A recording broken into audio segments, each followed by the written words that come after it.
주님께서 여러분과 함께 루카가 전한 거룩한 복음입니다. 주님 영광 받으소서. 그때 하느님께서는 바리사이들에게서 하느님의 나라가 언제 오느냐는 질문을 받으시고 그들에게 대답하셨다. 하느님의 나라는 눈에 보이는 모습으로 오지 않는다. 또 보라, 여기에 있다. 또는 저기에 있다. 하고 사람들이 말하지도 않을 것이다. 보라, 하느님의 나라는 너희 가운데에 있다. 예수님께서 제자들에게 이르셨다. 너희가 사람의 아들의 날을 하루라도 보려고 갈망할 때가 오겠지만 보지 못할 것이다. 사람들이 너희에게 보라, 저기에 계시다. 또는 보라, 여기에 계시다 할 것이다. 그러나 너희는 나서지도 말고 따라가지도 마라. 번개가 치면 하늘 이쪽 끝에서 하늘 저쪽 끝까지 비추는 것처럼 사람의 아들도 자기의 날에 그러할 것이다. 그러나 그는 먼저 많은 고난을 겪고 이 세대에게 배척을 받아야 한다. 주님의 말씀입니다.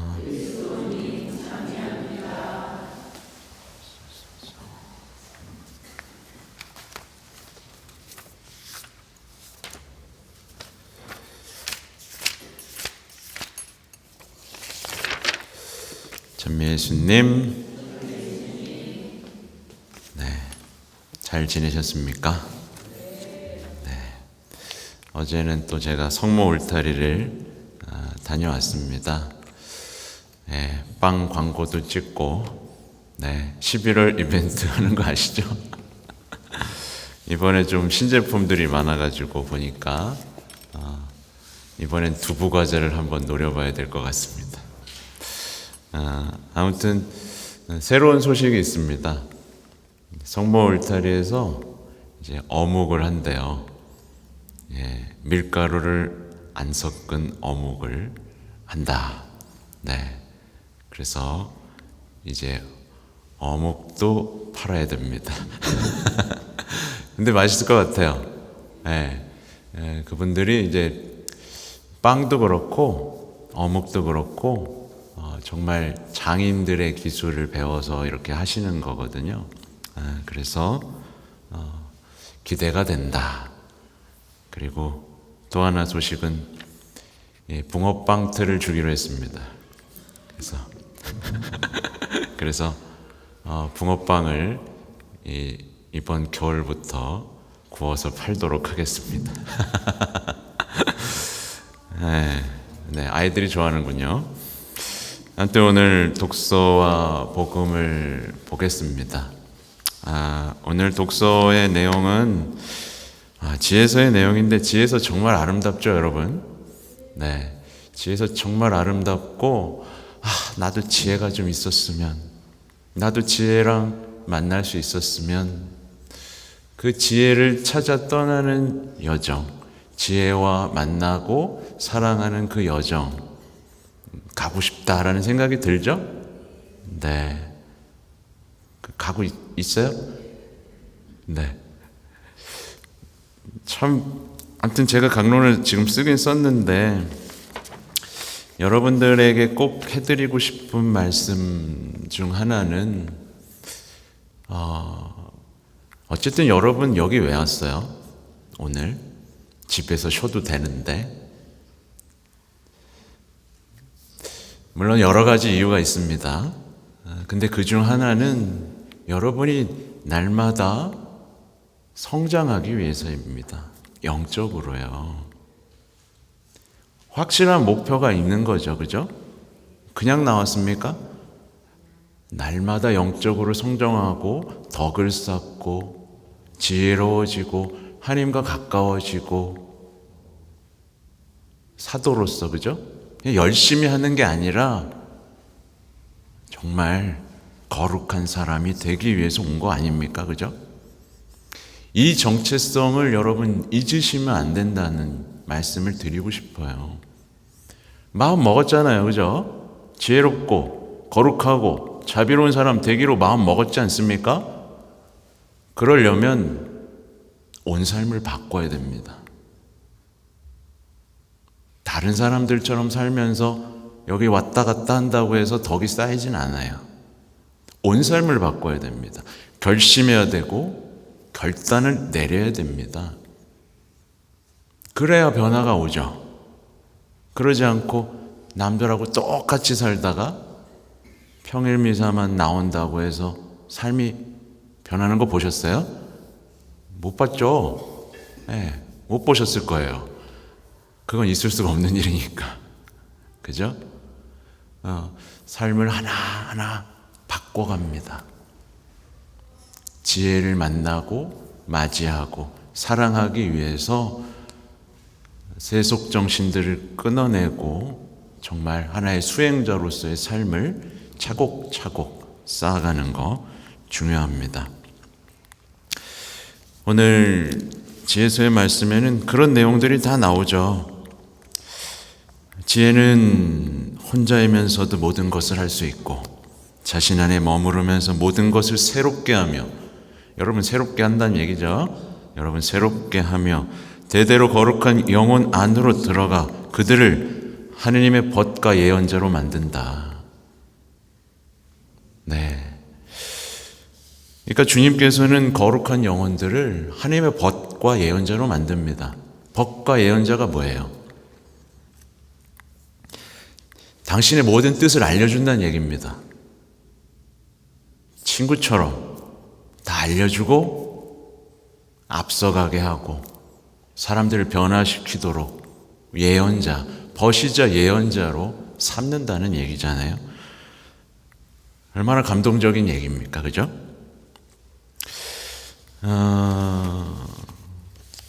뭐 써놓은 내용을 할게요. 오늘 이거 갑자기 하기가 싫은데 그래도 써놨으니까 보면, 근데 이제 신앙인들이 느끼는 체험들은 조금 다른 것 같아요.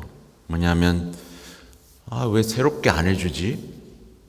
새롭게 왜 안 해줄까? 라는 생각도 있고, 왜 은총을 차별하는 거지? 라는 생각도 있어요, 없어요? 왜 저 사람한테는 은총을 많이 주는 것 같은데 나한테는 왜 이렇게 짤까? 뭐 이런 생각 해본 적 있어요? 없어요? 있어요? 없어요?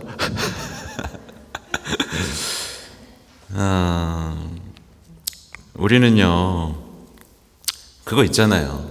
아무도 다가오지 못하도록 마음을 닫고 아무도 사랑할 수 없도록 마음을 닫아버린 사람들, 그냥 아무도 사랑할 수 없도록 그냥 화만 잔뜩 나 있는 사람들을 알고 있습니다. 그죠? 우리가 만약에 주님 앞에서 그런 태도라면 주님은 우리를 새롭게 할 수도 없고요, 뜨겁게 할 수도 없죠. 왜냐하면 강요하는 분이 아니니까. 그죠? 그냥 가끔 이런 분들을 만나요. 항상 화가 나 있어. 화를 안 내면 마치 살 수 없는 사람처럼 늘 화가 나 있는 사람들이 있습니다. 왜 이렇게 화를 내? 이렇게 물어보면 대답이 뭐라고 하죠? 어떻게 화를 안 낼 수가 있어? 이런 대답이 들려오고, 그냥 늘 걱정만 하는 사람이 있습니다. 걱정하고 불안하고, 좀 그만 좀 걱정하고, 그래. 그러면 또 뭐라고 대답하죠? 어떻게 걱정을 안 할 수가 있어? 여러분도 이런 사람인가요? 생각보다 많아요. 그냥 어떻게 화를 안 내겠냐, 어떻게 걱정을 안 하겠냐, 마치 그래야 살 것처럼, 그걸 다 멈춰버리면 인생의 의미를 잃어버리는 사람들처럼 그냥 거기에 매달리고 목매인 사람들이 있습니다. 말하자면 지혜의 아름다움, 이렇게 지혜의 아름다움이 있잖아요. 그 그 아름다움을 추구하며 하나하나 이렇게 아름다운 삶으로 변화되어 가는 게 아니라 거기에 꽉 묶여 있는 거죠. 그냥 오늘은 뭘 화내볼까? 오늘은 뭘 걱정해볼까? 오늘은 뭘 사볼까? 뭐 이런 욕망들과 거짓된 영들에 꽉 묶여 있는 경우들이 있습니다. 특히 우리 어머니들은 보통 걱정에 매여 있죠. 누구 걱정? 자식 걱정. 네, 그만 좀 하라 그래도 어떻게 안 하고 살겠냐며 아주 걱정하지 말라는 사람을 나쁜 사람을 만들면서 걱정에 걱정을 더해가죠. 오늘 복음의 일독서 보면 또 지혜는 해보다 아름답고 어떠한 별자리보다 빼어나며 빛과 견주어 보아도 그보다 더 밝음을 알 수 있다. 근데 사람들은 이제 별자리만 보는 어리석음을 취하곤 합니다. 말하자면 오늘날에 이 지혜이신 예수님을 이렇게 바라보면서 하나하나 배워가야 되는데 오늘날 사람들이 뭐에 얽매여 있죠? 별자리 비슷한 거 뭐예요? 뭐 MBTI,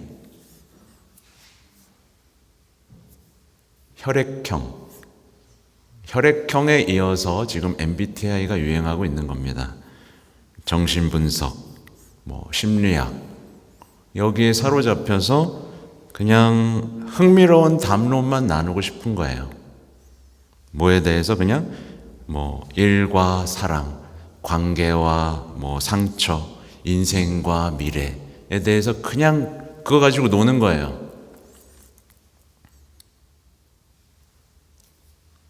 그리고 거기에 대해서 또 공부해. 그러면서 인생을 낭비합니다. 그거를 아무리 공부한다고 해서 자기가 누군지 알아요? 그 한낱 몇 장 테스트 종이 가지고 내가 누구인지 알고 내가 어떤 사람인지를 알면서 살아갈 수 있습니까? 그렇게 인생을 허망하게 쓰는 거예요. 그죠? 그걸 한다고 해서 삶의 의미 알 수 없죠.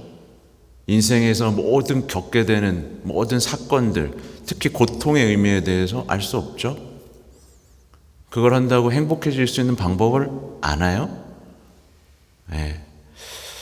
점점 모르게 됩니다. 그렇게 인생의 고통, 무의미에서 해방되질 못한 채 얼마나 막막하게 살아갑니까? 우린 지혜를 만나지 못하면 정말 힘들어집니다. 그냥 인생에서 마주하게 되는 선과 악을 분별하지 못하게 되는 거예요. 뭐가 죄지? 뭐가 유혹이지? 그냥 불행하고 두렵고 허무한 인생에 사로잡히는 것.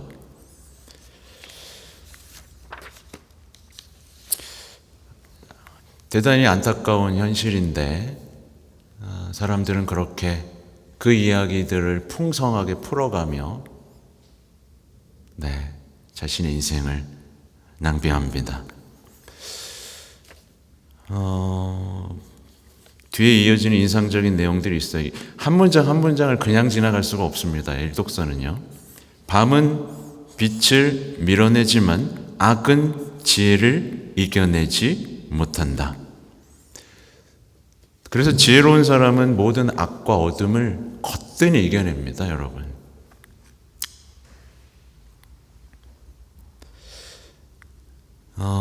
주님의 지혜는요, 달라요. 세상 사람들이 악과 어둠이 오면 어떻게 이겨내죠?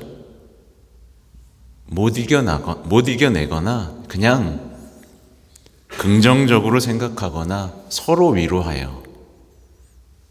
긍정적으로 생각하고 서로 위로하면서 빛과 어둠을 극복해요. 근데 지혜는 그거랑 차원이 다릅니다. 잘 될 거야. 지나가겠지. 이거랑 다릅니다.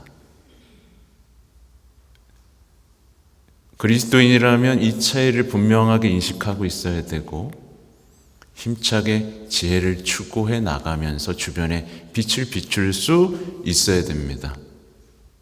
네, 그런 헛된 것들에 마음을 빼앗기고 인생을 낭비할 시간이 없죠. 다시 말하지만 여기 왜 오셨어요?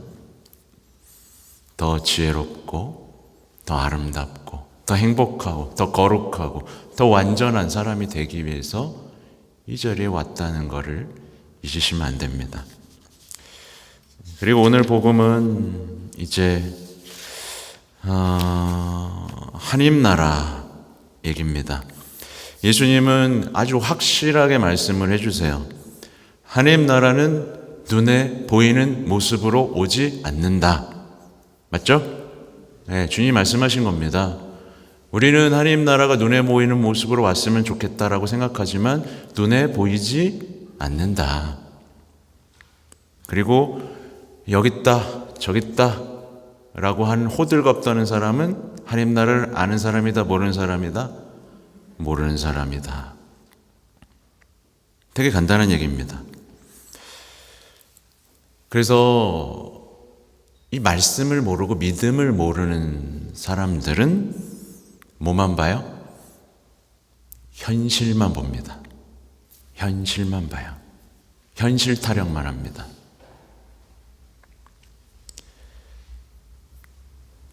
하나님 나라가 눈에 보이는 모습으로 와야 된다고 생각해요. 근데 예수님이 아니라고 했잖아요. 그죠? 그래서 애를 씁니다. 하나님 나라가 오게 하려고. 현실에, 자기 눈에 보이게. 근데 결국 봐요, 못 봐요? 못 봐요. 눈에 보이는 모습으로 오지 않으니까. 그러면 믿음이 있는 사람들은 어떻게 될까요? 하나님 나라를 발견합니다, 여러분. 발견하셨어요? 네.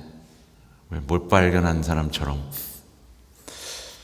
눈으로 볼 수는 없지만 우리가 사는 현실 가운데 찾아냅니다. 하나님 나라를요. 온유하고 성실하게 그 하나님의 나라를 일구어 갑니다. 그래서 제가 예를 든 적이 있어요, 작년에. 예를 들면 우리 콜베 신부님,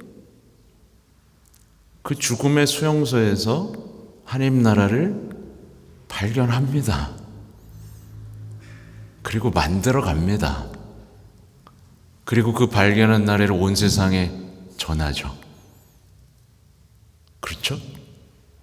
그게 바로 그리스도인이에요. 누가 거기서 하나님 나라를 발견하고 서로 사랑을 하고 용서를 해요?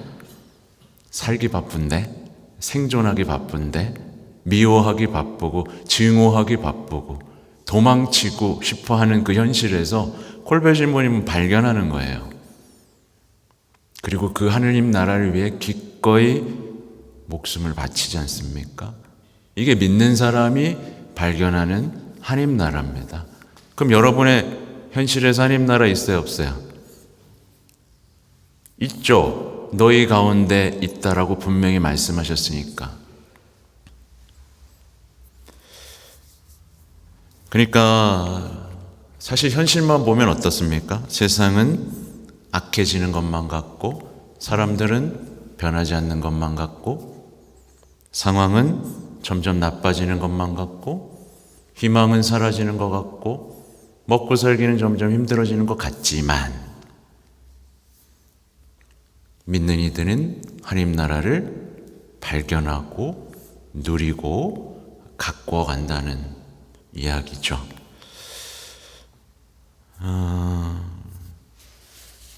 저는 정말 강조하고 싶은 게 뭐냐면 많은 신앙인들이 신앙을 그저 현실을 버티게 하는